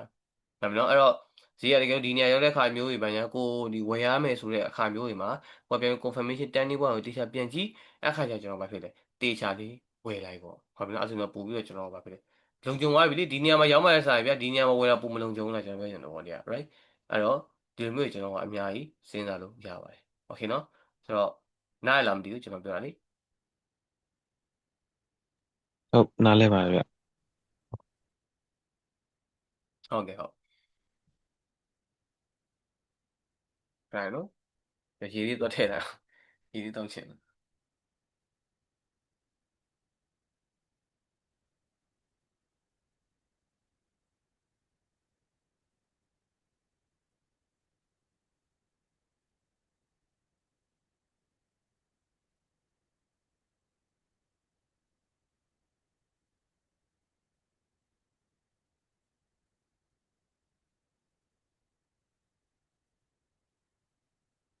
โอเคโอเคဆိုတော့နိုင်တော့ဒါဖြစ်မယ်ဟောရမှာဖြတ်လိုက်မယ်ဗျာကျွန်တော်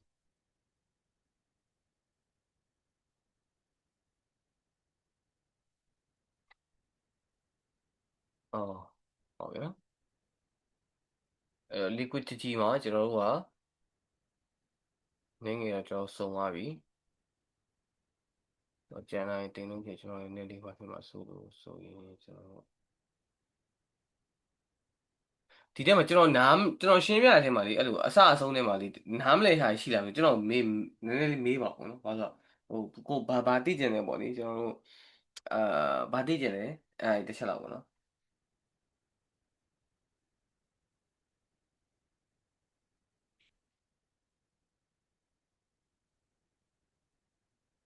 ဥပမာဗျာဥပမာထားပါတော့ကျွန်တော်တို့အခုbrother ကိုလဲတာ brother ကိုတုံးနေတဲ့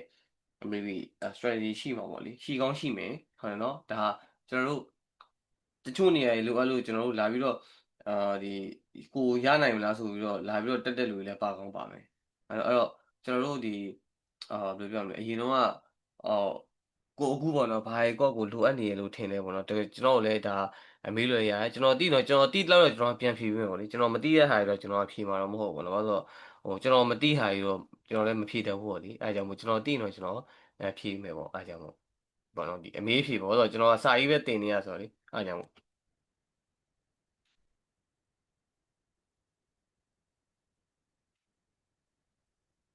အေးဒါကြောင့်မို့ပါဘယ်လိုဖြစ်လဲဟုတ်ကဲ့ဟုတ်အဲ့ဒါညပေးတဲ့ဟာကိုသမီးဟုတ်ခုကလေဟိုဟာလေမကျွန်တော်ဟိုကဟွာကို pressure base ယူပြီးပြလိုက်တယ်ပေါ့နော်အဲ့ဒီအခါမှာဟိုဟာ price ကmarket market structure ဖြစ်ပြီးတော့instrument size ပေါ်ပြန်တက်လာပြီပေါ့နော်ပုံတက်လာတဲ့အချိန်မှာအဲ့ aura block တွေအများကြီးဖြစ်နေတာပေါ့နော်အဲ့အချိန်မှာဟိုဘယ်လို aura block ကိုဟိုဟာဖြစ်ရမလို့နော်ဟို swing point နားမှာလဲ aura block ရှိရဗျာဟာအောက်မှာလဲ aura block ဘယ်လေးဖြစ်တဲ့ aura block တွေလဲဗျာကြီးလိုက်တော့လဲ gap တွေလည်းရှိရပေါ့နော်အဲ့တော့ဘယ်လို aura block မှာပြန်ကြနိုင်လဲဆိုတာဘယ်လို confirmation ယူရမလဲဗျာအာဘယ်လိုပြောမလဲဥပမာဆိုပါတော့ဗျာဥပမာထားပါကျွန်တော်လည်းရှိရပေါ့နော်ဥပမာဒီလိုတော့ brother ပြောသူပေါ့နော်ဒီ swing အဆုံးမှာလည်း aura block ပေါ့နော်ဒါ swing အဆုံးမှာကျွန်တော် aura block တွေရှိတယ်ကျွန်တော်ဒီ swing အောက်မှာလည်း aura block ရှိတယ်ဒါပေမဲ့ကျွန်တော်ကတွေးမှာကရှင်းရှင်းလေးပဲကျွန်တော် price ကဘယ်ထိဥပမာဆိုပါဆိုကျွန်တော်တို့ကဒီဥပမာ brother ဆိုရှင်ဒါဆိုရင်ဒါသူ့ရဲ့ extra နဲ့ swing ဟုတ်တယ်နော်ဒါ H4 ဥပမာဆိုပါဆိုအဲ့တော့ကျွန်တော်ဒီပေါ်မှာကျွန်တော် aura block ရှိနေတယ် right အဲ့တော့ဒီအောက်မှာလည်းကျွန်တော်က village ရဲ့ aura block ရှိနေအဲ့လိုပုံစံမျိုးလားဟုတ်လားဒီပေါ့နော်ဆိုတော့လူမျိုးလားမသိဘူးဟုတ်လားအဲ့တော့ကျွန်တော်တို့Fibonacci နဲ့ပြန်ဆွဲမယ်ဆိုရင်ကျွန်တော်တို့ကဒီအပေါ်ပေါ့နော်0.5ဖြစ်အပေါ်မှာကျွန်တော်တို့ကဘာရှိနေလဲဆိုလို့ရှိရင်ကျွန်တော်ကvillage ဖြစ်တဲ့ aura block နှစ်ခုရှိနေပါတော့โอเคဒီမှာတစ်ခုရှိတယ်ဒီမှာတစ်ခုရှိအောင်အဲ့တော့နှစ်ခုလုံးကဒါ brother ပြောလို့ဆိုလို့ရှိရင်နှစ်ခုလုံး village ဖြစ်တယ်ဆိုတာသူဒီ fair value gap လည်းရှိရယ်ပြီးတော့နောက်တစ်ခုကဒီသူ့ရဲ့ previous scan တွေကိုလည်းကျွန်တော်ဘာဖြစ်လဲသူကဒီscan တွေနဲ့ sweep လုပ်ထားတယ်ဟုတ်ပြီနော်ပြီးတော့နောက်တစ်ခုကဒီအရှိမသူက fair value gap ရှိနေတယ် okay နော်ဒီမှာ fair okay အဲ့တော့ကျွန်တော်လည်းဒီလိုမျိုးဖြစ်ဘူးလေပေါ့နော်အဲ့ခါကျကျွန်တော်ကဘာဖြစ်တက်လဲဆိုလို့ရှိရင်ဒါကျွန်တော်နည်းနည်းတော့ဘယ်လိုပြောရမလဲအာ bridge တော့နည်းနည်းလေးတော့များတယ်ပေါ့နိများရဲဆိုတာကောင်းမှကျွန်တော်တို့လည်းတစ်ကမှာပဲပေါ့နိဥပမာထားပါတော့ကျွန်တော်ဒီ swing ကိုကျွန်တော်တိုင်းလိုက်တယ်အဲ့ဒါကိုကျွန်တော်ကအမြဲတမ်း81နဲ့89ကျွန်တော်အမြဲမှတ်တယ်ပေါ့နော်ဒီ point ကိုကျွန်တော်ကဘာဖြစ်လို့အဲ့လိုမှတ်ထားလဲဆိုလို့ရှိရင်ဥပမာထားပါတော့ဈေးကကျွန်တော်ဒီနေရာလောက်ထိကို swing ဒီပြန်ရောက်လာပြီဆိုရင်ကျွန်တော်ကဒါ80ရာခိုင်နှုန်းနီးပါးဖြစ်လာပြီပေါ့နော်ဆိုတော့80ရာခိုင်နှုန်းနီးပါးဖြစ်လာပြီဆိုရင်ကျွန်တော်ကဘာလုပ်ဖို့ပဲစဉ်းစားရတော့မှာကျွန်တော်ကဝယ်ရော sorry ဒီလိုမျိုးအကြဆိုရင်ကျွန်တော်ကရောင်းဖို့ပဲကျွန်တော်ကတွေးရတော့မှာဗျာတကယ်ကျွန်တော်ကတွေးရတော့ရောင်းဖို့ပဲရောင်းကိုရောင်းရတော့မှာဘလို့မှမရောင်းမဲလုပ်လို့မရဘူးဟုတ်ပြီနော်ဒါပေမဲ့ so brother ပြောတဲ့ဒီအပေါ်မှာရှိတဲ့ fair value gap က fair value gap ပေါ့နော်ဒီ fair value gap ကိုကျွန်တော်တို့ကဥပမာထားပါတော့ဒီ fair value gap ကိုလာပြီးတော့အဲ့လိုမျိုးထိသွားတဲ့ကန်တွေမျိုးရှိတာလာပြီးထိထားရမျိုးရှိတာဥပမာဆိုပါစို့ဗျာဒီ fair value gap ကိုကျွန်တော်ကလာပြီးတော့ထောက်ပြီးတော့မှကျွန်တော်ပြန်ပြီးတော့ကြာရတာဒီအဲ့လိုမျိုးပုံစံမျိုးကဥပမာထားပါတော့ဒီပေါ့နော်ဟိုပြပြနားလဲဗျာဟိုအဲ့လိုမဟုတ်ဘူးဗျာပြောရင်ဓာတ်ကလုံးဝအရှင်းပေါ့နော်ဘယ် aura block ကဒီလည်းမှာလည်းရှင်ဘယ်လေးဖြစ်တယ်ဒီမှာလည်းဟုရှင်တ်တယ်ဟုတ်တယ်ဒီပေါ်မှာလည်းဒါ ဟုတ် order block ဒီမှာရှိနေတယ်အဲ့လိုပေါ့နော်ဆိုတော့ okay အဲ့ဟုတ်တော့ကျွန်တော်တို့ကဘာဖြစ်လဲဆိုလို့ရှိရင်ဥပမာထားပါတော့ဈေးကဥပမာဒီပေါ်ကိုကျွန်တော်ကလက်ရှိတက်လာပြီဆိုလို့ရှိရင်ဒီ0.5နဲ့0.71 0.79အောက်ကိုကျွန်တော်ကရောက်ပြီဆိုတာနဲ့ကျွန်တော်ကဘာဖြစ်လဲဆိုရင်သူဒီကျွန်တော်တို့ကို confirmation ပေးရင်ကျွန်တော်ဘာလုပ်ရမလဲကျွန်တော်ရောင်းရမယ်ဒါကျင်းတည်ကျွန်တော်တို့ရောင်းပါဗျာဒီလားရောင်းပါဒီပေါ်ရတော့တိတ်အရင်စိတ်ဝင်စားနေမှာမဟုတ်ဟုတ်ပြီနော်ကျွန်တော်ရောင်းပါဘာလို့ဆိုတော့ကျွန်တော်ရဲ့ဒီ level နားမှာဖြစ်နေလို့ကျွန်တော်ရောင်းတာဗျာဒါကျွန်တော်ကရှင်းတယ်ပေါ့နော်အဲ့တော့တကယ်လို့ okay ဈေးကဒီမှာကွာဒီမှာကျွန်တော်ပေးမကြဘူး okay အဲ့တော့ဘယ်ပေါ်ထိထက်တက်မလဲအပေါ်ထိထက်ပြီးတော့ဆိုတော့ induce ပြန်လုပ်တယ်ပေါ့နော်ဒီမှာ trap လုပ်ပြီးသားဟာကိုကျွန်တော်ကပြန်ပြီးတော့seller ကို trap ပြန်လုပ်ပြီးတော့မှဒီပေါ်ကနေကျွန်တော်လက်ရှိပြန်ပြီးအောက်ကို structure ပြန်ပြီးတော့ shift တယ်ဆိုကျွန်တော်ဒီမှာထပ်ပါလုပ်တယ်ထပ်ရောင်းမယ်အဲ့တော့ကျွန်တော်ဒီမှာဘယ်နှကြောင်းရောင်းမလဲကျွန်တော်နှစ်ကြောင်းရောင်းရမယ်ဒါပဲအဲ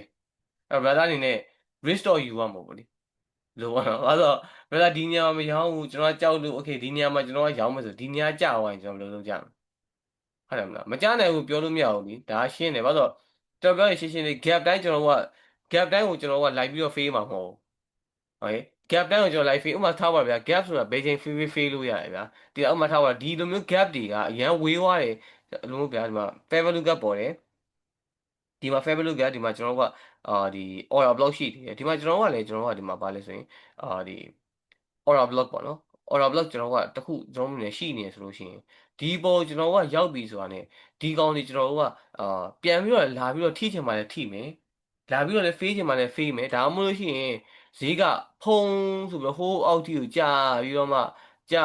ဒီမှာမဖေးလိုက်ရတဲ့ gap တွေကိုကျွန်တော်ကပြန်ပြီးတော့အပေါ်ဖုံးဆိုပြန်ပြီးတော့တက်ပြီးတော့ လာပြီးတော့လည်း fail ရရင်လည်း fail ရမှာโอเคเนาะအဲ့တော့ဒီ gap တွေကမ fail ရလဲကျွန်တော်ကလာ fail ရမယ်လို့ကျွန်တော်အနေနဲ့တက်သွားပြီးတတ်မှတ်လို့မရโอเคဒါပေမဲ့ကျွန်တော်တို့စဉ်းစားဖို့လိုတာကကျွန်တော်ရဲ့ range ကဘယ်ခြားထဲမှာကျွန်တော်တို့ကအရင်ဆုံး focus ထားဖို့လိုလဲဆိုရင်ကျွန်တော်အနေနဲ့ဒီ0.5ရဲ့ဥပမာဆို80ရာခိုင်နှုန်းပေါ့နော်ဒီ swing ရဲ့ကျွန်တော်က80ရာခိုင်နှုန်း80ကနေပြီးတော့80ရာခိုင်နှုန်းဂျားတွေကိုကျွန်တော်ကဝင်လာပြီဟုတ်ပြီနော်ဒီပါဗျာဟို89ရာခိုင်နှုန်းလောက်ထိတက်သွားရင်တော့ပိုကောင်းတာပေါ့လေအဲ့တော့ဆိုတော့အဲ့လောက်ထိရောက်လာပြီကျွန်တော်တို့ဒါ confirmation နဲ့ပေးနေပြီဆိုတော့ကျွန်တော်တို့ဝင်ပြစ်မှာပဲပေါ့ဒါကျင်းနေရင်ကျွန်တော်ဝင်ပြစ်မှာပဲတကယ်လို့မှဝင်ပြီးတော့ကိုက stall loss ထိမယ်ဆိုလဲ brother ဒါအထိမှာပဲပေါ့နော်ကျွန်တော်က trade နေရပဲပေါ့လေဆိုတော့ကျွန်တော်ဝင်ရမှာပဲ brother လူမျိုးဝင်နေပဲကိုယ့်ကို confidence ကရှိမှာပေါ့လေဆိုတော့ကျွန်တော်တို့ဒီနေရာမှာကြောင်းဝင်မယ်ရှုံးမယ်ဆိုလို့ရှိရင်ကျွန်တော်တို့မှာဆိုပါတော့ brother ပြောလို့မျိုးပေါ့နော်ကျွန်တော်တို့အဲ့နေရာမှာကြောင်းဝင်မယ်ဒီလိုအပေါ်တက်ပြီးတော့ကျွန်တော်တို့ကပြန်ပြီးတော့အောက်ကိုconfirmation ပြန်ပေးမယ်ဆိုလို့ရှိရင်ထပ်ပြီးမယ်ဆိုကျွန်တော်ပေါ်မှာတစ်ကြောင်းထပ်ပြီးတော့ sales လုပ်မယ်အဲ့တော့ brother ဒီနေရာမှာထားပါတော့ဒီနေရာမှာ brother short လိုက်ရတယ်ဗျာဒါပေမဲ့ကျွန်တော် brother ဒီမှာ deep stop loss ထိပါတယ်ဒါပေမဲ့ brother ဒီနေရာမှာထပ်ပြီးတော့ short လိုက်ရလို့ဒီနေရာလေးမှာကျွန်တော် short လိုက်ရလို့ကျွန်တော်ကအဲ့တော့ TP လေးကိုကျွန်တော်အောက်ထိထားရင်ဘယ်က brother ဘယ်ကဒီမှာပူပြီးတော့မြက်နေအောင်မှာသိလားအဲ့လိုမျိုးပေါ့နော်အဲ့တော့ဟိုအရာအားလုံးကိုယ့်တော့ကောင်းမှုပဲဖြစ်လာတာပေါ့လေအဲ့တော့အရင်စိတ်အားမငယ်နဲ့ဆိုတော့လုံးစရာကြီးရလုံးလိုက်ပေါ့နော်ဒီလိုမျိုးပေါ့လေ okay ဟုတ်တယ်လို့ပါဆရာ ဟုတ်ကဲ့ လက်ရှိကဘာကြောင့်နေရလို့ဆိုလဲအခုတော့ဘလာလာပြောလို့ဆရာပြောလို့ပေါ့နော်ခုနကလိုပထမ order ပုံမှာလဲတော့ market structure ရှေ့ပေါ့နော်အဲ့15 minute time frame ဆင်းကြည့်လိုက်တော့တော့ချက်တွေပါပြီးအပေးတော့ပြဝင်လိုက်အဲ့မှာဒီကြောင်းခုနကလိုပြန်တက်လာတော့အဲ့ဒါတော့လို့ဒီဒါ extreme နောက်ဆုံး extreme point က order တော့ရောက်တယ်ပေါ့နော်ရောက်တဲ့အခါမှာလည်းကမှဆရာ structure ချက်တွေပါပြီးအပေးတော့တစ်ခါပြန်ပြီးတော့အယောင်းလိုက်ပြန်တယ်အဲ့မှာအဲ့နှစ်ကြောင်းပေါ့ခုနအဲ့ order ဘလို့ဆိုတော့အဲ့မှာအဲ့ကျွန်တော်ရဲ့ position ဘယ်လိုလုပ်တဲ့တုံးဆိုတော့ဟိုခုနကပြောရရင်ပြစ်ပြီးတော့တွားလို့တော်တော်စားပြတာပေါ့နော်တော့ဟိုတောင်းတော့စားပြီးတော့မှဝေကြီးနဲ့တခါအကုန်လုံးတော့တော့အကုန်ဟိုပြစ်ပြီးဆိုမှတခါလုံးဝအောက်ထိကိုပြန်ဆင်းသွားအောင်လို့ရှိလက်တော့ကျွန်တော်အဲ့လိုစားနာချင်ပေါ့ဟုတ်တယ်ဟုတ် market manipulation တွေရမ်းလုပ်တယ်ပေါ့လေဟုတ်တော့ ဟုတ်တယ်လက်ရှိအဲ့လိုကြုံတွေ့နေဟုတ်တယ်ကျွန်တော်တွေ့ပါတယ်ကျွန်တော်ကြုံရတယ်ဗောလေကျွန်တော် Friday မှာဆိုရင်ကျွန်တော်အရန်ကြောက်တယ်ဗော Friday ကဘာလို့လဲ Friday ကိုကျွန်တော်ဘယ်တော့မှအဲ့လိုကျွန်တော်မတက်နိုင်တော့ရှောင်နေဗောလေ Friday ဘာလို့အရန်ကြီးကျွန်တော်ခံစားလောက်ဆိုလို့ရှိရင် Friday ကျွန်တော် stop loss တွေဆွပြီးမှကျွန်တော်ပြန်ဒါမှကျွန်တော် stop loss ကိုတေချာထားတာဗောနော်ဒါပေမဲ့လည်းဟိုဒါဈေးကွက်ကမှန်ပါတယ်ဗောလေဘာလို့ဆိုတော့တခါကျကျွန်တော်မကြည့်မိလိုက်တဲ့အဘတ်ချမ်းတွေရှိရဗျကျွန်တော်ရဲ့ bias တွေကမှဆိုကျွန်တော်ရဲ့အဝယ်မယ်ဆိုတဲ့ bias တွေကရန်စိုးမိုးသွားတဲ့အခါမျိုးမှာကျွန်တော်ကပြန်မှာတခြားပြန်ပြီးတော့မစင်ကျင်မိလိုက်တဲ့အခါမျိုးတွေရှိအောင်နော်အဲဒါကြောင့်ကျွန်တော်တို့ဈေးကွက်ကိုလောဝင်လို့တော့မရဘူးပေါ့လေဒီလိုမျိုးပေါ့နော်အဲ့လိုမျိုးပုံစံလေးရှိโอเคဟုတ်ပြီနော်အဲ့တော့ကျွန်တော်တို့ဒီနေ့တော့ဒီလောက်ကျွန်တော်စောစီနားမယ်ပေါ့လေโอเคနော်ကျွန်တော်နည်းနည်းလေးအာပို့ပြီးတော့လည်းကျွန်တော်နားလဲလာပြီးတော့ထင်တယ်ပေါ့လေကျွန်တော်တို့ဒီအခုတင်တဲ့လူတွေထဲမှာလည်းဖြည်းဖြည်းနဲ့တော့ကျွန်တော်တို့ပို့ပြီးတော့နားလဲလာမယ်ကျွန်တော်ထင်တယ်ပေါ့နော်အရင်အားထက်ပို့ပြီးတော့ပေါ့နော်ကျွန်တော်တော်ဟိုဟာတော်သွားတာတော့ဘာလို့ကျွန်တော်ပြောရမှာမဟုတ်ဘူးကျွန်တော်တို့ပို့ပြီးတော့နားလဲလာမယ်ကျွန်တော်ထင်တယ်ဆိုတော့ဟိုတကယ်လို့ကိုယ်အနေနဲ့တခုခုပေါ့နော်ကျွန်တော်တို့ဒီအာလုံနေနေမှာတခုခုလိုအပ်နေရပါညာထားပါတော့ဗျာကျွန်တော်ဒီဟာဘာဖြစ်လို့ဘယ်လိုမျိုးဖြစ်သွားနိုင်လဲပေါ့နော်ဒါလူမျိုးတွေပါညာဆိုလို့ရှိရင်ဒါကျွန်တော်တို့အခုလိုမျိုးတော့ကျွန်တော်လာမေးလို့ရပါတယ်ပေါ့နော်ဆိုတော့โอเคဆိုတော့အားလုံးပဲကျေးဇူးပါဆိုတော့အားလုံးပဲကျေးဇူးပါခင်ဗျာဟုတ်တယ်ကျေးဇူးတင်ပါတယ်ဟုတ်ကဲ့ပါတယ်ကျေးဇူးပါဒီပါဆရာဟုတ်ကဲ့ကျွန်တော် record file လေးပို့ပေးလိုက်ပါမယ်နော်ကျေးဇူးပါ